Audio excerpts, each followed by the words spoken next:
Hello friends, कैसे हैं आप लोग। आई होप कि आप लोग बहुत अच्छे होंगे।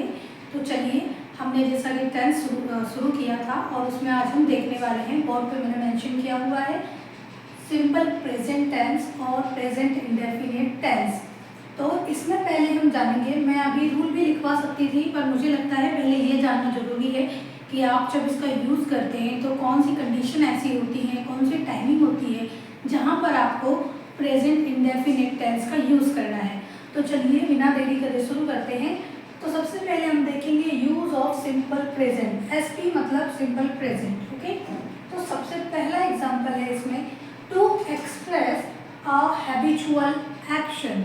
इट मीन्स, अगर आप एग्जाम्पल से देखते हैं, if you see the example you can see he drinks tea every morning. It means it defines someone's or the person who is here used for he drinks tea every morning. It means he is habitual for tea every morning. Okay, it means जो he यहाँ पे आया है वो एक उसकी habitual habit है इसकी टी पीने की सुबह सुबह मॉर्निंग में। Second example, I get up every day at 5 o'clock. It means it also shows what? It shows that it is the habit of I. Okay, I here is subject of this sentence and I get up every day at 5 o'clock. It means जो I subject है उसका क्या बोल रहा है वो कि वो 5 बजे रोज उठता है। It means कि वो भी हैबिट शो कर रहा है। ठीक है, थर्ड देखते हैं, she studies English every morning. It means also she जो और सब्जेक्ट है वो क्या दिखा रहा है कि उसकी भी हैबिट है मॉर्निंग में इंग्लिश पढ़ने की। ऐसे ही आई गो जिम एवरी डे, ये भी हो सकता है एक सेंटेंस। ठीक है, और सेकंड ये आपने देखा था, to express a habitual action और यू कैन से हैबिट। अगर आपको कहीं पे हैबिचुअल एक्शन और हैबिट शो करनी है तो you have to use simple present tense. Okay, the next one, how to where it is used, so express general truth, यानी कि कहाँ जहाँ पर भी एक सामान्य या सार्वभौमिक सत्य की बात हो, सार्वभौमिक सत्य की बात हो, वहाँ पर भी आपको क्या यूज करना है, you have to use simple present tense. Okay, for example, the sun rises in the east. ये एक सार्वभौमिक सत्य है कि जो सन है, सूरज कहाँ कौन सी दिशा में उगता है, तो ये कौन सी दिशा में उगता है, पूर्व में। Okay, second one is honey is sweet. सब जानते हैं कि जो हनी है, शहद होता है, उसका फ्लेवर कैसा होता है, मीठा होता है, स्वीट होता है। ठीक है, तो ये भी क्या है, सार्वभौमिक सत्य है। अगला देख लेते हैं, फॉर्चून फेवर्स द ब्रेव। इसका मतलब जो भी आपके साथ अच्छा होने वाला है वो किसको फेवर करता है, जो बहादुर है। ठीक है, तो अभी ये दो है। चलिए इसको रब करके मैं आगे आपको समझा देती हूँ। आई होप कितना समझ में आ गया होगा। Number one is habitual action, number second is general truth और यूनिवर्सल ट्रूथ। ओके, चलिए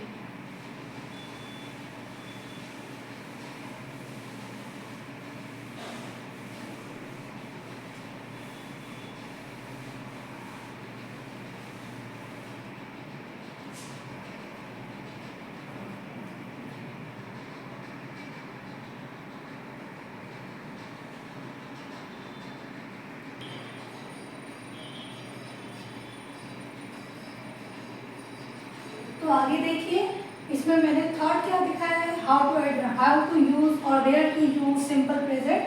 तो third rule is that in exclamatory sentences beginning with here and there to express what is actually taking place in the present. It means कि अगर कोई sentence जो है exclamatory sentence है, exclamatory is that sign, exclamation sign है, और अगर ये सेंटेंस में है और वो सेंटेंस जो है हेयर और देयर से शुरू होता है, तो वहाँ पे क्या होता है, वो एक्सप्रेस करता है what is actually taking place, यानी कि कोई चीज़ जो मतलब एक्चुअल में होती है उसको वो सेंटेंस एक्सप्रेस करता है। तो वहाँ पे हम क्या यूज़ करेंगे, वहाँ पे भी हम सिंपल प्रेजेंट यूज़ करेंगे। दोबारा समझा देती हूँ, एक्सक्लेमेटरी सेंटेंसेस जहाँ पे हेयर और देयर से बिगिन होता है, सेंटेंस स्टार्ट होता है और वो जो सेंटेंस है वो एक्सप्रेस करता है कि कोई चीज़ कैसे है, हैपन होती है या actually taking place in the present, मतलब कोई चीज़ प्रेजेंट में हो रही है, ठीक है, या होती है। तो चलिए एग्जाम्पल से देखते हैं। Here comes the bus। यहाँ पे क्या बता रहा है सेंटेंस, यहाँ बस आती है, ठीक है, एक्सक्लेमेटरी साइन के साथ यहाँ बताया गया है, ठीक है। ऐसे ही there she goes, वहाँ में जाती है।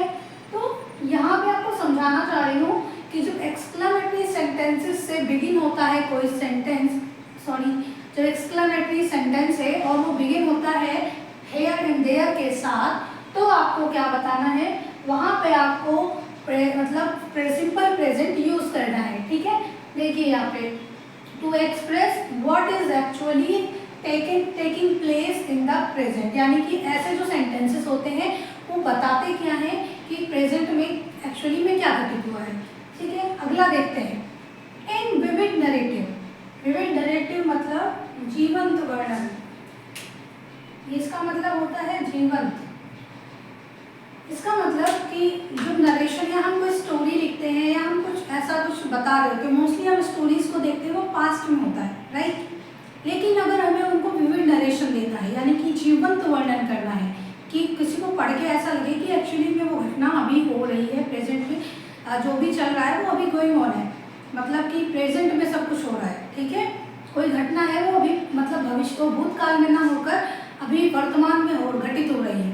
तो ऐसी घटना यानी जीवंत अगर आपको नरेशन देना है as a substitute for the past, यानी जो सिंपल पास्ट है उसका एक सब्स्टिट्यूट लेकर, उसका एक विकल्प लेकर अगर आप जीवंत नरेशन कर रहे हैं, या जीवंत लिखा है ना vivid narrative as a substitute of simple past, तो ऐसे आपको अगर कहीं पे भी ऐसी सिचुएशन लगती है तो वहाँ पे भी आपको क्या यूज करना है, वहाँ पे भी आपको सिंपल प्रेजेंट टेंस यूज करना है। चलिए देखिए for example Saurabh now rushes forward and deals a heavy blow to Rustam, यानी कि जब सौरभ है वो आगे की ओर भागा और उसने प्रहार किया, एक हैवी ब्लो किया किस पर, रुस्तम पर, ठीक है। इमीडिएटली, ये सेकंड सेंटेंस है, दोनों अलग अलग हैं। Immediately the sultan hurries to his capital, यानी सुल्तान जो है कैपिटल की तरफ भागता है अचानक, ठीक है। तो आप देखोगे कि हमने कैसे पहचाना कि ये सिंपल प्रेजेंट में है, तो आप देखोगे यहाँ पे ES लगा है, यहाँ S लगा है, तो S या ES का रूल जब मैं अभी रूल बताऊंगी तो वहाँ हम समझेंगे। यहाँ पे भी आप देखिए हरीज लिखा हुआ है, ठीक है। ये सब क्या है, ये वर्ब है और उनके साथ S या ES लिखा है, ठीक है। ये भी वर्ब है, ये भी वर्ब है, ठीक है। तो ये दो अभी, और पहला हमने क्या सीखा, फर्स्ट रूल था कि अगर आपको हैबिचुअल एक्शन दिखाना है तो आपको सिंपल प्रेजेंट यूज करना है। सेकंड था अगर कोई जनरल ट्रूथ है या यूनिवर्सल ट्रूथ है तो आपको सिंपल प्रेजेंट यूज करना है। थर्ड था तो एक्सक्लेमेटरी सेंटेंस है और वो शुरू होता है किससे, हेयर एंड देयर से, और एक्सप्रेस करता है कि एक्चुअली में कोई घटना प्रेजेंट में हो रही है या हुई है, तो वहाँ पे भी आपको simple present. And fourth one is vivid narration. इसका मतलब कि आप अगर किसी चीज़ का वर्णन आपको जीवंत वर्णन करना है कि कोई चीज़ जीवंत है, हमें उसको ये एहसास करना है, कोई पढ़ रहा है किसी नरेशन को, तो उसको ऐसा लगना चाहिए कि वो जीवित किसी चीज़ को पढ़ रहा है, ऐसा कोई घटना मतलब कि प्रेजेंट में चल रही है या हुई है, हो रही है, ठीक है। तब हम ऐसी कंडीशंस में हम क्या करेंगे, हम सिंपल प्रेजेंट टेंस का यूज़ करेंगे। चलिए इसको भी रब करते हैं और आगे बढ़ते हैं।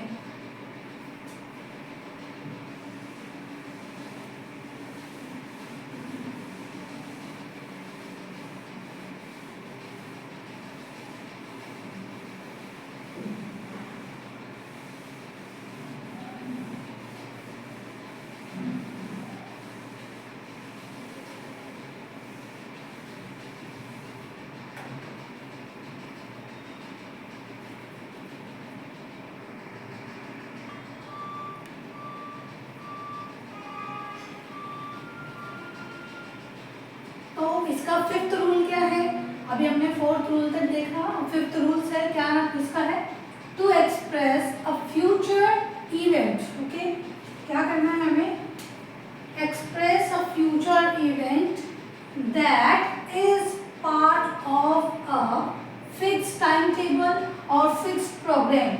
सो ऐसे फ्यूचर इवेंट के बारे में बात हो जिसका एक फिक्स टाइम टेबल हो या फिक्स प्रोग्राम हो तो उसको भी हम सिंपल प्रेजेंट में ही लिखते हैं। For example, the next flight is at 7 tomorrow morning. ठीक है, इसका मतलब नेक्स्ट फ्लाइट तो कल 7 की है, 7 बजे की है, बट आप बता तो आज ही रहे हो ना। अगर आपसे कोई पूछ रहा है, आप किसी क्रू मेंबर्स या किसी भी एयर होस्टेस या बात हो, कोई भी स्टाफ है, अगर उससे आप पूछ रहे हो, उससे बात कर रहे हो कि नेक्स्ट फ्लाइट कब की है, एंड ही और she replied the next flight is 7 tomorrow morning, मतलब वही बता रहा है कि बता तो अभी रहा है ना, कोई चीज़ फ्यूचर में होनी है बट उसकी बात तो आप अभी कर रहे हो। ठीक है, तो ऐसे जब कोई कंडीशन होगी तो आप उसको प्रेजेंट में ही बोलोगे। ठीक है, तो मैंने यहाँ पे क्या यूज़ किया, द नेक्स्ट फ्लाइट इज, हमने यहाँ पे इज यूज़ कर लिया। ठीक है, विल तो नहीं यूज़ किया है बिकॉज बात तो हम अभी कर रहे हैं ना। तो जब ऐसा कुछ हो कि फिक्स टाइम टेबल हो, फ्यूचर के इवेंट की बात हो बट फिक्स टाइम टेबल हो या फिक्स टाइमिंग या प्रोग्राम हो, तो उसके लिए हम क्या यूज़ करेंगे, फिर हम सिंपल प्रेजेंट यूज़ करेंगे। कंफ्यूज नहीं होना है कि अगर फ्यूचर आता है तो हमें फ्यूचर ही यूज़ करना है या उसके रूल्स यूज़ करने हैं। अगर फिक्स टाइम टेबल दे रखा है with future event, then you have to use simple present tense without hesitation. Okay, so the next example is the match starts at 9 o'clock। It means कि अभी match start नहीं हुआ है, match 9 बजे शुरू होगा। ठीक है, लेकिन उसकी जो इन्फॉर्मेशन है, अगर आपसे कोई मांग रहा है या नहीं भी मांग रहा है, you have to know about it. Then you said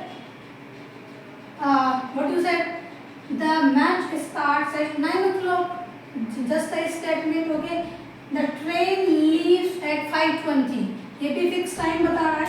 ठीक है, fix time and fix time, don't forget future events है बट फिक्स टाइम टेबल और फिक्स प्रोग्राम की बात हो रही है। तो फ्यूचर इवेंट्स के साथ फिक्स टाइम और फिक्स प्रोग्राम की बात हो रही है, इसलिए हमने यहाँ पे प्रेजेंट यूज़ किया है।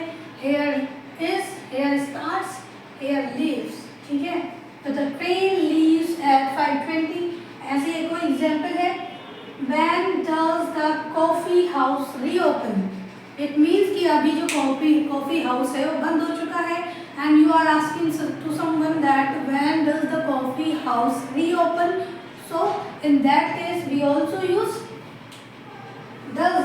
does is the helping word which is used in simple present tense। okay, so ये जो एग्जाम्पल है इससे आपको क्या समझ में आया कि सिंपल प्रेजेंट टेंस कहाँ यूज होते हैं। तो अभी इसके बाद एक दो रूल और बचे हैं, उसको भी देख लेते हैं। उसके बाद मैं आपको इसके रूल सिखाने वाली हूँ कि इसका रूल क्या होता है। ठीक है, चलिए इसे रब कर देते हैं, अच्छे से देख लीजिए, आई होप आपको समझ में आ गया होगा।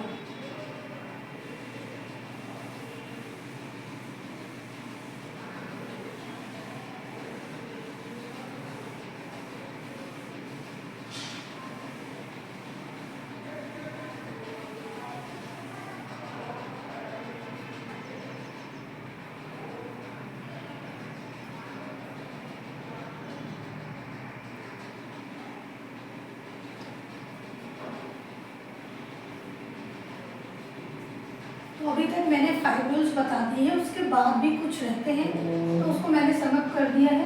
जैसे कि अगर आपको इंट्रोड्यूस करना है, मान लो कि आप कोई आंसर लिख रहे हैं या फिर आप कहीं पे कोई बात कह रहे हैं in front of someone, then you can use while you want to use any quotation of some famous writers or poets, so you can use like these sentences in simple present। for example, Keats says। अब आप Keats को अगर English में बहुत prominent एक poet है Keats, सो इनकी बात मतलब इनका एक कोटेशन उठाया गया है और उसे लिखा है for example, a thing of beauty is a joy for ever.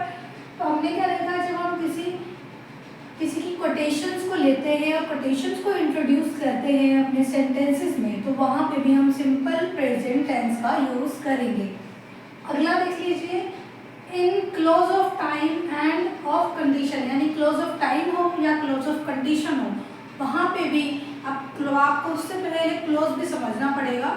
तो आप पहले क्लोज समझ लेना, तभी आपको समझ में आएगा clause of time and clause of condition क्या होते हैं।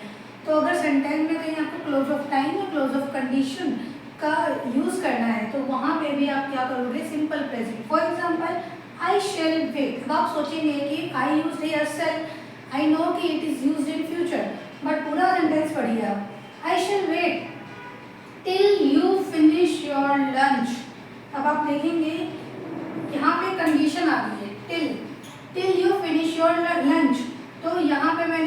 बाद फिनिश लिखा है, ये किस में है, ये किस में है, ये सिंपल प्रेजेंट में है कि I shall wait till you finish your lunch. ठीक है, कि मैं वेट करूँगा जब तक कि तुम अपना लंच फिनिश नहीं कर लेते।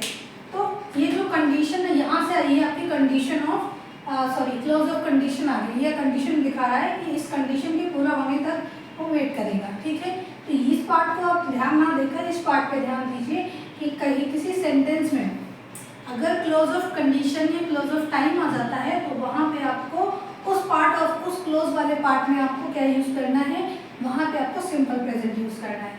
अगला देख लेते हैं, if it is rains we shall get wet. इसमें भी क्या बता रहा है कि अगर बारिश हुई, अभी हुई नहीं है बारिश, बट यह कंडीशन दिखा रहा है कि अगर बारिश हो जाती है तो हम भीग जाएंगे। ठीक है, तो भीगे नहीं है, ये भी क्या बात हो रही है कि ये भी मतलब यहाँ पे क्या बता रहा है, क्लोज ऑफ कंडीशन है कि अगर ऐसा हुआ तो हम भीग सकते हैं। ठीक है, भीग जाएंगे। तो ये जो ऐसा टाइप के सेंटेंसेस हैं या क्लोज ऑफ कंडीशन और टाइम आ जाता है तो वहाँ पे भी आपको सिंपल प्रेजेंट यूज करना है। ये भी समझ में आ गया होगा। और ये भी कि अगर आपको कुछ लिखना है, कुछ बोलना है, उसमें आपको किसी की कोटेशन इंट्रोड्यूस करनी है तो वहाँ पे आप उसको प्रेजेंट में बोलेंगे। ठीक है, सिंपल प्रेजेंट का यूज़ करके उस कोटेशन को बोलेंगे। चलिए आगे इसको भी रब कर देते हैं। एक और ध्यान रखिए कि जब कोई पॉडकास्ट होता है या कमेंट्री होती है तो वहाँ पे भी हम क्या करते हैं, वहाँ पे भी हम सिंपल प्रेजेंट का यूज़ करते हैं। ठीक है, जैसे स्पोर्ट्स में आप कमेंट्री, जैसे क्रिकेट देखते होंगे आप लोग, तो आपने वहाँ पे कमेंट्री सुनी होगी।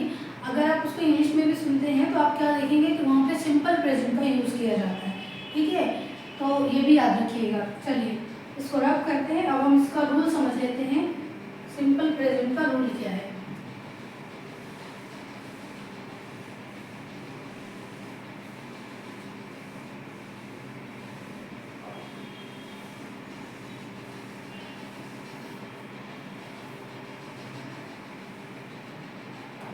देखिए, अगर आप लोग टेंस पढ़ रहे हैं और आपने प्रोनाउन में पर्सनल प्रोनाउन के पार्ट्स नहीं देखे हैं तो उसको आप जरूर जान लेना, क्योंकि आपको पता होना चाहिए फर्स्ट पर्सन, सेकंड पर्सन, उसमें सिंगुलर, प्लूरल, ये सब पता होना चाहिए। अगर आपको नहीं पता है तो आपको यहाँ पे यूज़ करने में मतलब कौन से वर्ब के साथ हमें क्या यूज़ करना है या फर्स्ट पर्सन के साथ कौन से वर्ब यूज़ करनी है, एस या ईएस यूज़ करना है नहीं करना है, तो वो सब आपको समझ में नहीं आएगा।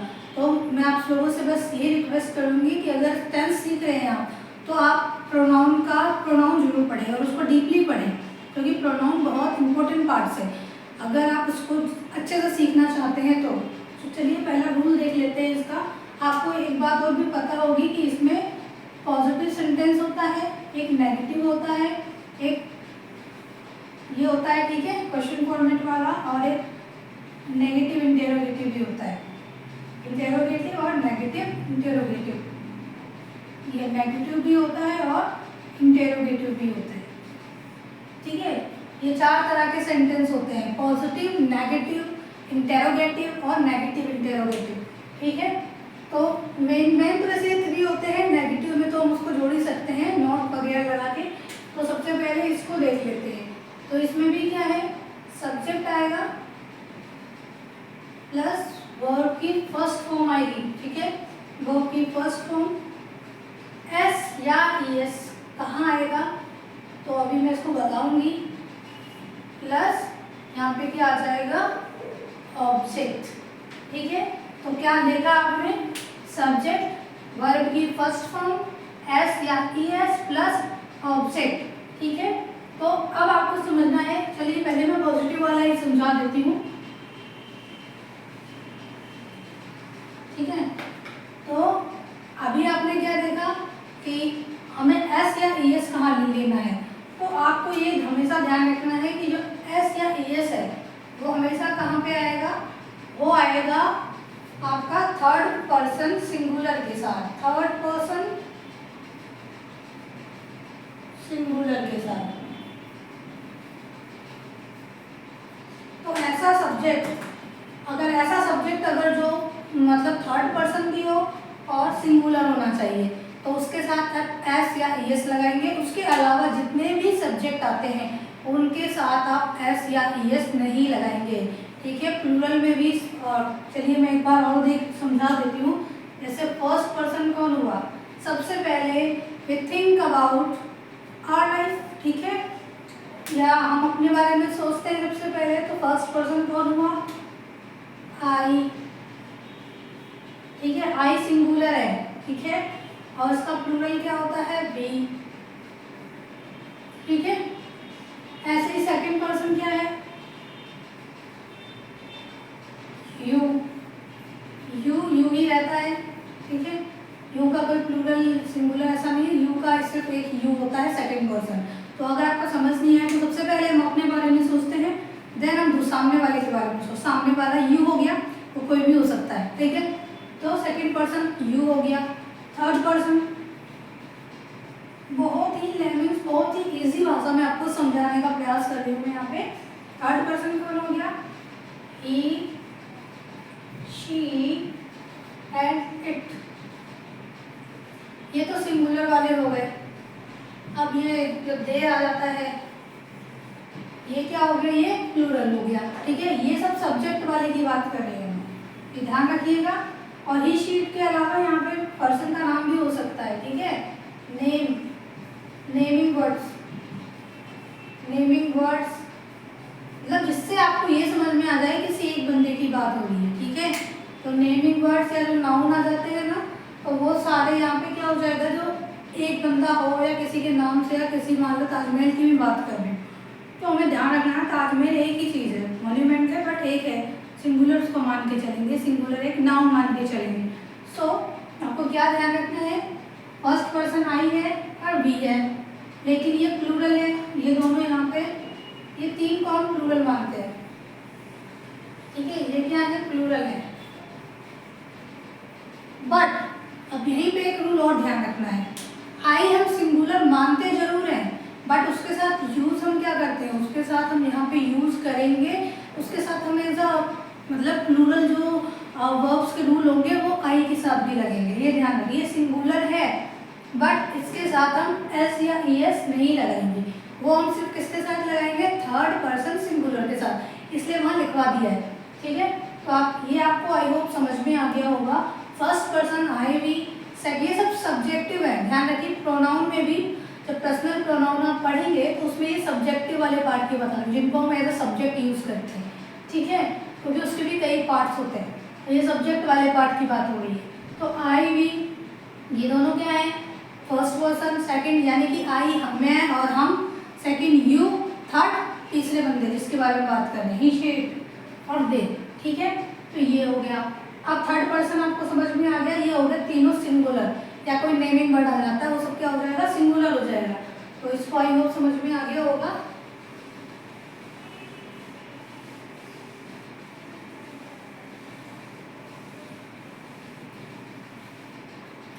सो थर्ड पर्सन सिंगुलर कौन से हैं? यहाँ पे लिख देती हूँ, he, she, it, naming word also.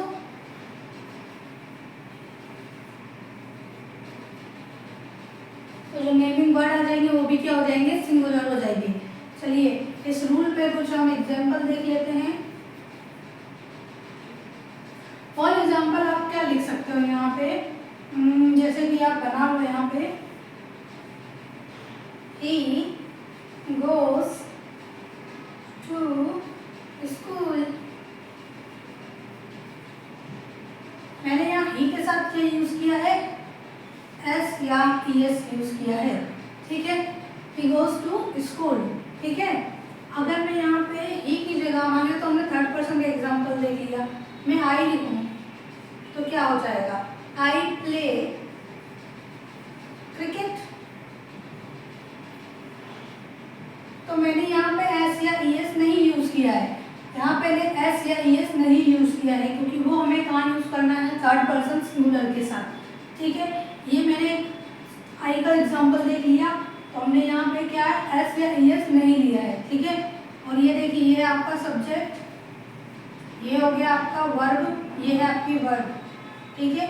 ये एस या ई एस वाला रूल आ गया, और ये पूरा क्या हो गया? ऑब्जेक्ट हो गया, ठीक है। ऐसे ही आई प्ले क्रिकेट में सब्जेक्ट, वर्ब, एस या ई एस का रूल इसमें नहीं लगेगा आई के साथ, और इसके बाद क्रिकेट ऑब्जेक्ट हो गया, ठीक है। चलिए और थोड़ा एग्जांपल देख लेते हैं। इसको मैं थोड़ा लिखा रहने देते हैं आपको समझने के लिए।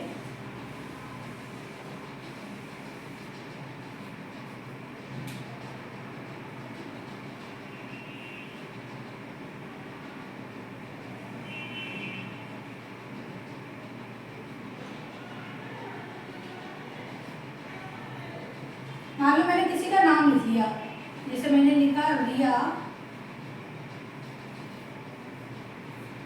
wants to go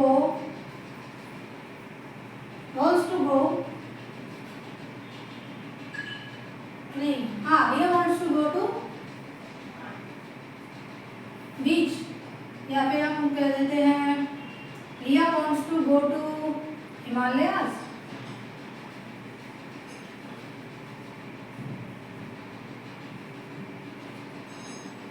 तो या फिर मैं विजिट भी लिख सकती थी। तो मैंने यहाँ क्या बनाया, रिया क्या है, रिया यहाँ पे नेमिंग वर्ड है, ठीक है, ये क्या है, नेमिंग वर्ड है। एक ही नाम लिया है मैंने रिया का। Riya want to go to Himalayas, या फिर आप ऐसे ही बना सकते हो, Riya wants to go to visit Himalaya, ठीक है, कुछ भी बना सकते हो आप, ठीक है। तो ये देखिए अभी मैंने यहाँ पे रिया है तो मैंने वांट्स लिख दिया है, यहाँ पे एस या एस लगाना था। अब ये सवाल जरूर उठता है कि मैं एस कहाँ लगाऊं और ई एस कहाँ लगाऊं, तो वो जरूर मैं बता देती हूँ। तो एक बार ये भी देख लीजिए, हम एस कहाँ लगाएं और ई एस कहाँ लगाएं। तो इसके भी कुछ रूल्स हैं, मैं उसको लिखती हूँ फिर आपको समझाती हूँ, ठीक है।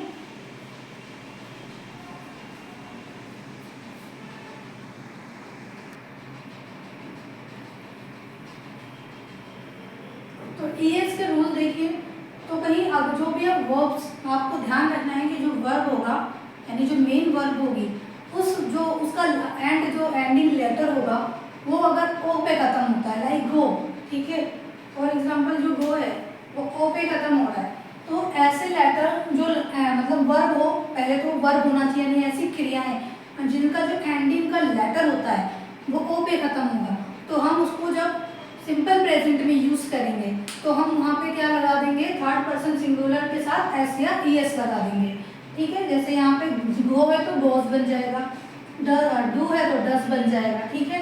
यहाँ पे डू में भी देखिए, यहाँ पे डू है और ये ईएस लग गया। अगर ऐसे ही ending of the verb ending letter of the main verb if it is S S और एस एच, अगर वो उनका मतलब जो एंड ऑफ द लेटर है, एंडिंग लेटर है वर्ब का, मेन वर्ब का, अगर वो एस एस यानी डबल एस या एस एच पे खत्म होता है तो वहाँ पर भी आपको क्या यूज करना है, ई एस लगा देना है। फॉर एग्जाम्पल यहाँ पे किस है तो यहाँ पे ई एस लग जाएगा, मिस है तो मिसेस, पास है तो पासिस, ऐसे ही रश है तो रशिश, ठीक है।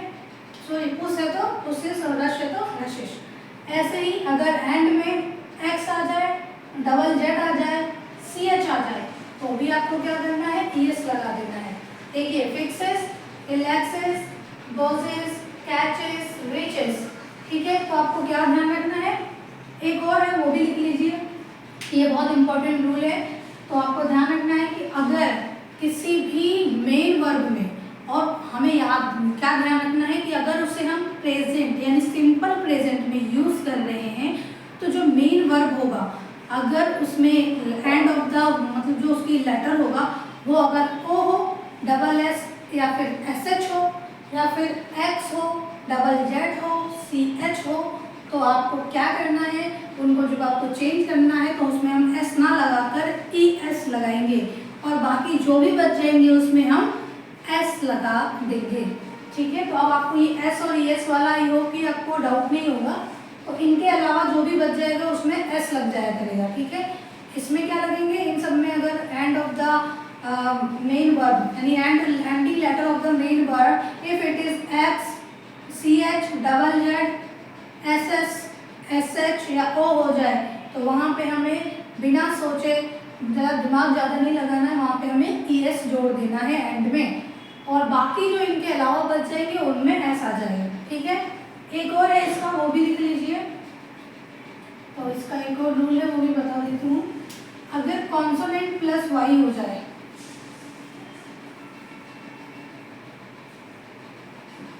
अगर कोई ऐसा वर्ब मेन वर्ब ऐसी हो जिसका एंडिंग जो लेटर है, लास्ट सेकंड लेटर कॉन्सोनेंट हो और लास्ट लेटर उसका वाई हो, तो उसको हम कैसे चेंज कर देंगे, उसमें भी हम एस लगा देंगे। चलिए देखते हैं, आई एस लग जाएगा, मतलब आई को वाई को हम आई में चेंज कर देंगे। तो जैसे कि यहाँ पे क्या हो जाएगा, मान लो ट्राई है तो उसको हम कैसे चेंज कर देंगे, सी आर तो वैसे ही रहेगा अकॉर्डिंग टू द रूल। ये क्या है, ये कॉन्सोनेंट है और कॉन्सोनेंट के बाद वाई दे रखा है, ठीक है। तो मैं इसको अगर मुझे इसमें यूज करना है ही क्राइज, तो हमें क्राइज लिखना पड़ेगा, ही थर्ड पर्सन सिंगुलर है। तो यहाँ पे क्या हो जाएगा, आई को मैं किस में चेंज कर दूंगी और वाई को मैं आई में चेंज कर दूंगी और इसके बाद क्या लग जाएगा, यस, ठीक है। तो ये ध्यान रखिएगा। चलिए इसके एक दो एग्जाम्पल और समझा देती हूँ।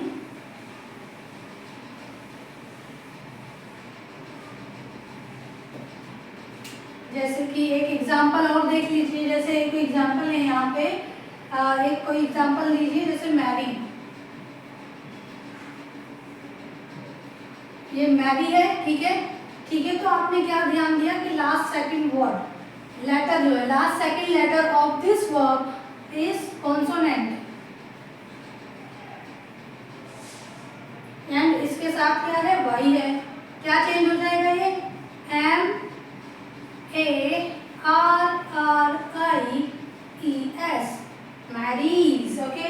ऐसे ही ट्राई होगा, ट्राई का क्या हो जाएगा, ट्राइज, ऐसे ही फ्लाई का हो जाएगा, ठीक है। तो आई होप आपको अब ये एस और एस वाला समझ में आ गया होगा। तो जो मैंने रूल्स लिखवाए हैं यहाँ पे वो ई एस के लिए है, ठीक है। किसके लिए है, ई एस के लिए है, ठीक है। तो आपको ध्यान रखना है कि अगर लास्ट में ओ आ जाता है, ये किसके पीछे, मेन वर्ब के पीछे, जो यहाँ पे वर्ब आई है ना, अगर उसके पीछे ओ आ जाता है या एक्स आ जाता है, डबल एस आ जाता है, एस एच आ जाता है, डबल जेड आ जाता है, सी एच आ जाता है या कॉन्सोनेंट प्लस वाई आ जाता है, तो उसमें हमें चेंज करते हो क्या रूल रखना है, ध्यान रखना। बस वाई वाले में क्या डिफरेंस है, वाई को हम आई में बदलेंगे पहले, उसके बाद एस लगाएंगे, ठीक है। होप कि ये समझ में आ गया हो। और ये रूल बहुत ही इजी है, मैंने ये रूल समझा दिया है। चलिए कुछ एग्जाम्पल लिखते हैं और इसको आज की क्लास में ही खत्म करते हैं।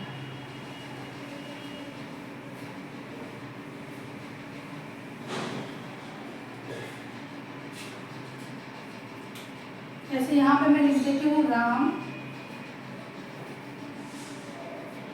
goes for a walk,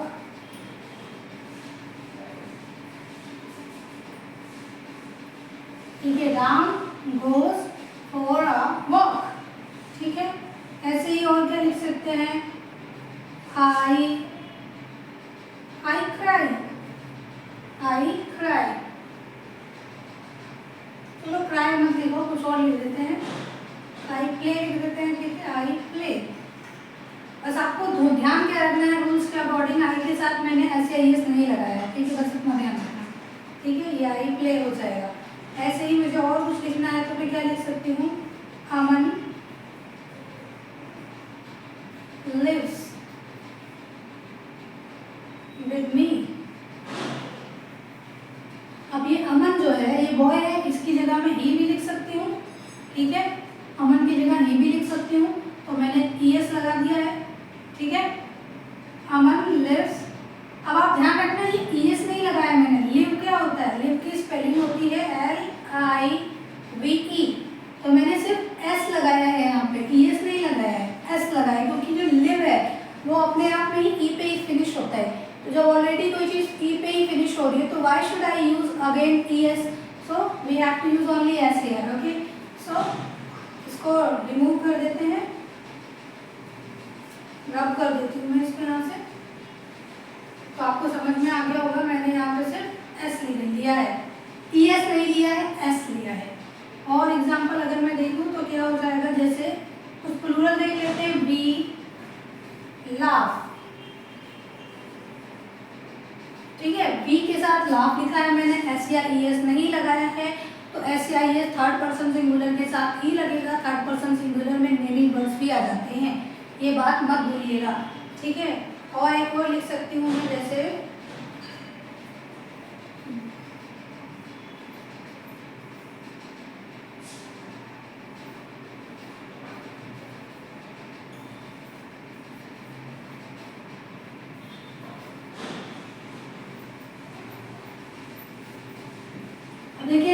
blood ओजेस from the wound, ये घाव होता है, ठीक है।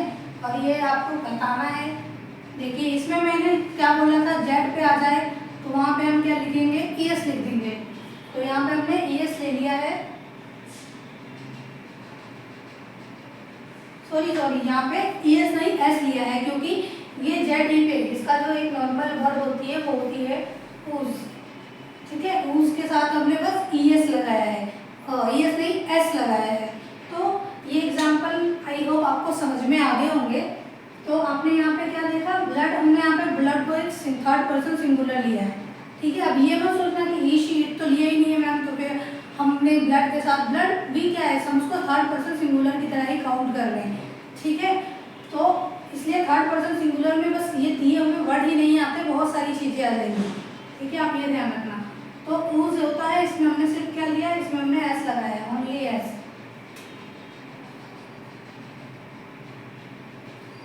तो हमने यहाँ पे सिर्फ एस लिया है, ठीक है।